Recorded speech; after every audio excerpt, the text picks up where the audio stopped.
আজকের এই পাট শাক আর ডাল দিয়ে রেসিপিটা অনেক টেস্ট হয়েছে। আর আমার হাতের রান্না এত মজা হবে আমি ভাবতেই পারিনি। আসসালামু আলাইকুম গাইস, তোমরা সবাই কেমন আছো? আলহামদুলিল্লাহ আমিও ভালো আছি। আর আসলে আমার ফোনের ক্যামেরাটা এই সাইডে আর আমি দেখি সোজা, এই জন্য লক্ষ্যটা এইদিকেই পড়তেছে, মনে হচ্ছে আমি টেরা পাশে দেখতেছি। তো যাই হোক, তো আজকে আমি একটা রেসিপি করব। রেসিপি হলো পাট শাক দিয়ে মুসুর ডাল দিয়ে পাট শাক। আসলে তো আমি এটা কোনোদিনও খাই নাই, আমার ফ্যামিলিতে এখন পর্যন্ত আমি রান্না দেখি নাই। আমার আম্মু বলতেছে আমাদের এলাকার লোক, উত্তরবঙ্গের লোক এগুলো খুব কম খায়। তো আমি জানি না এগুলো কোন এলাকার লোক খায়। আর কি আমি ইউটিউবে দেখছি, তো ইউটিউব টিকটকে কয়দিন এই গরমে দেখতেছি, যেহেতু এখন পাটা শাক বেরিয়েছে তাই রেসিপিটা আমিও ট্রাই করতেছি। তো আমি খাই, অবশ্যই তোমাদেরকে জানাবো কেমন হয়েছে। আর রেসিপিটা চলো তোমাদেরকে আমি দেখাই। তো গাইস, আজকে আমি আপনাদের সাথে শেয়ার করব পাট শাকের রেসিপি। একটু আগে যেহেতু বললাম, তো আমি এখানে পাট শাক নিছি, শুধু পাতাগুলো বাঁচিয়ে নিছি। আর এইখানে নিছি মসুর ডাল, পেঁয়াজ কুচি, কাঁচামরিচ কুচি, আর এখানে নিছি আমি রসুন কুচি, আদা কুচি আর শুকনো মরিচ দুটো। এনে তেল নিয়ে নিব। আমি অবশ্য অল্প রান্না করতেছি, কেউ খাবে না, কারণ আম্মু বলতেছে এগুলা নাকি আমি খাইতে পারবো না। তো আমি দেখছি, আমার ভালো লাগছে আর কি, ইউটিউবে দেখছি তাই আমি ট্রাই করতেছি।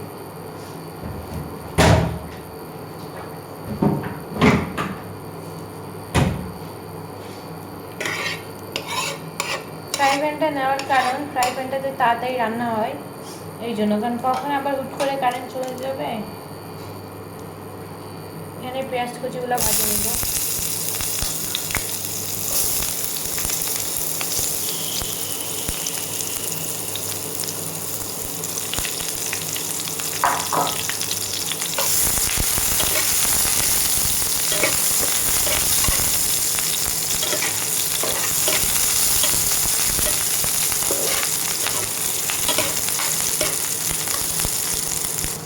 এখানে জিরা দিতে হবে, আমি জিরাটা নিতে ভুলে গেছিলাম।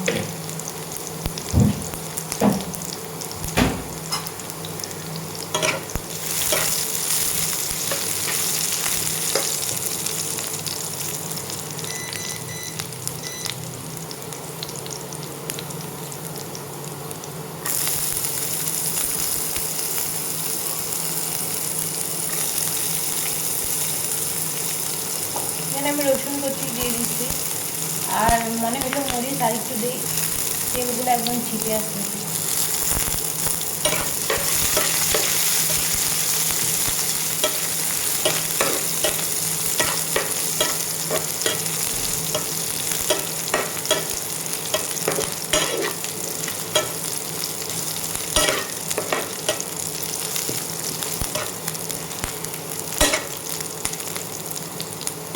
বেশি ভাজবো না এরকমই। আর এখানে আমি এক বাটি নিয়ে নিচ্ছি ডাল। আলুর জন্য আমি দেখাইতেই পাচ্ছি না আপনাদেরকে ঠিক মতো, তো ডালটা এখানে দিয়ে দিলাম।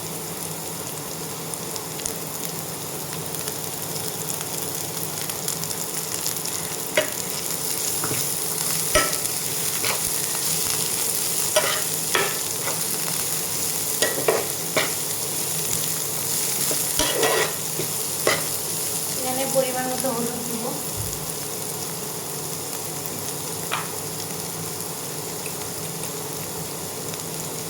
হাফ চামচ আমি হলুদ দিতেছি, নিজের মতো ট্রাই করতেছি।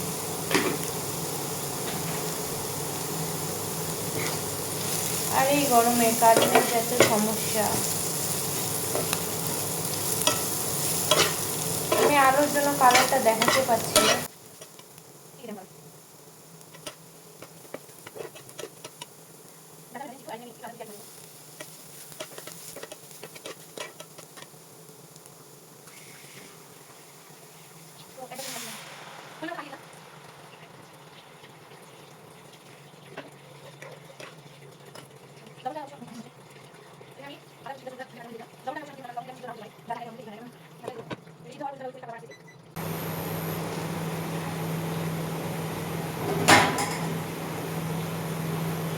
ডালটা অনেকটা পানি আটাই গেছে, আমি আবার কি করি, ডালটা এরকম থাকে আমার খাইতে একদম ইচ্ছা করে না, তো এটা আমি নিজের ইচ্ছায় করতেছি, ডালটা একটু নরম করে দিতেছি, নরম করে নিচ্ছি। তো আমি কিন্তু লবণ দিই নাই, যাতে যদি একদিন ছোটোবেলায় রান্না করতে গেছি ডালে লবণ দিছি আর পরে ডাল সিদ্ধই হয় না।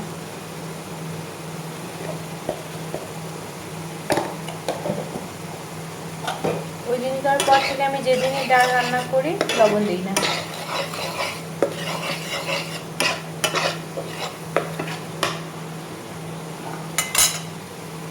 তো এখন আমি এই নাপা শাকগুলো এখানে দিয়ে দেবো, এখন আমি পাটা শাকগুলো এখানে দিয়ে দিব। অল্প একটু নিছি, জানি না কেমন খাইতে হবে, না নষ্ট করলে আমার আম্মু বাড়ি থেকে বের করে দিবে আমাকে।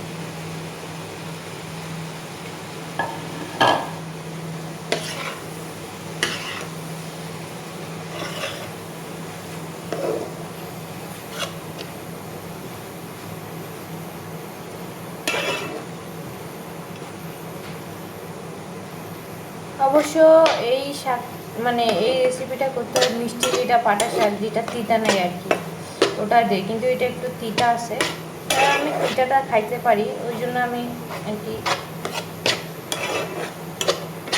তিতাটা দিয়েই করলাম। আমার ধৈর্য মানতেছে না, এই রেসিপি আমি অনেক দিন থেকে দেখতেছি, টিকটকে ঢুকলে টিকটকে দেখতেছি, ফেসবুকে ঢুকলে ফেসবুকে দেখতেছি।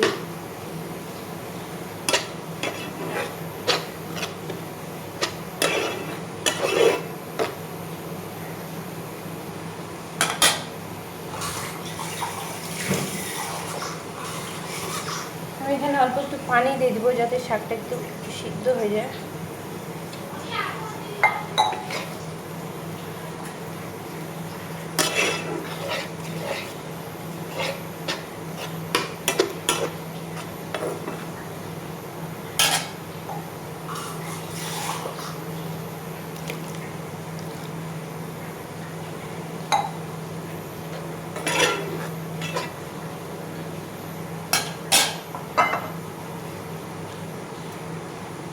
আর উপর দিয়ে কাঁচামরিচগুলো দিয়ে দিব যাতে ঝালটা হয় বেশি, কাঁচামরিচ এখন দিলে ঝালটা বেশি হবে, ভাজে নিলে অবশ্য ঝালটা থাকে না। ঘ্রাণ তো অনেক সুন্দর হয়েছে, খাইতে যে কেমন হবে বুঝতেছি না, আমি খাই আপনাদেরকে রিভিউ দিব, সমস্যা নেই। তো এটা আমি নামাই নেব। তো গাইস আমার রান্নাটা হয়ে গেছে, তো দেখতে অনেক সুইট হয়েছে, তো এখন পালায়, এখন টেস্ট করব, খায় দেখব কেমন হয়েছে। তো তোমাদের যদি রেসিপিটা ভালো লাগে একবার ট্রাই করবা। তো চলো খাই, রিভিউ দেওয়া যাক। আমার ক্যামেরা রাখার সমস্যা হয়ে গেছে,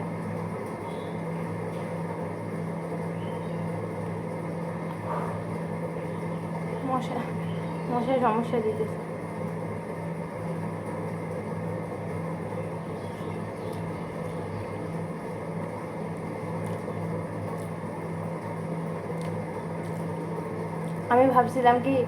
আমি ভাবছিলাম শাকটা মনে হয় তিতা করবে, কিন্তু না, খেতে সত্যি অনেক মজা হয়েছে, মানে আমি বুঝতেই পাইতেছি না যে এটা এতটা মজা হবে।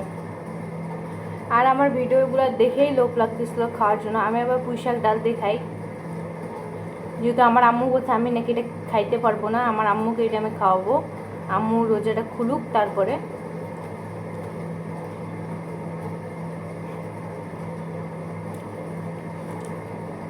আমি ক্যামেরার সময় খাইতে একদম পছন্দ করি না, কিন্তু আজকে আমি এই রিভিউটা আপনাদেরকে দিব, ওই জন্য খাইলাম।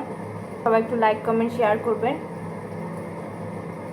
তো আল্লাহ হাফেজ, আজকে তোমরা সবাই ভালো থাকো, কালকে নতুন ভিডিও নিয়ে দেখা হবে। তো আমি খাওয়া করি, তোমরা ভালো থাকো।